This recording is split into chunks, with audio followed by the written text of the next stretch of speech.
એક હરિયાળું જંગલ હતું. ત્યાં એક નાની ખિસકોલી ટીંકુ રહેતી હતી. એને કૂદકાદ કરવી, ઝાડ પર ચડવું અને બદામ એકઠા કરવી બહુ ગમતું.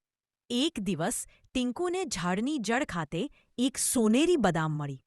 એ ખૂબ ખુશ થઈ ગઈ અને બોલી, "વાહ, આ તો મારી સૌથી ખાસ બદામ હશે."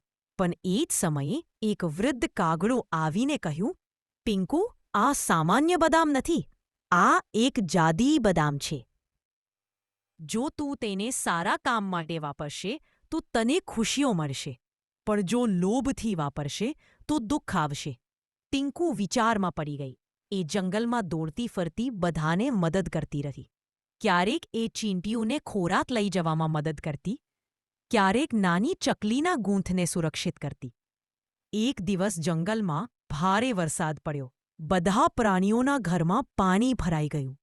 ટીંકુએ તરત જ એ જાદુઈ બદામ લઈને પ્રાર્થના કરી, "હે જાદુઈ બદામ, કૃપા કરીને આ જંગલને બચાવી લે." અને તરત જ એક અજવાળું ફેલાઈ.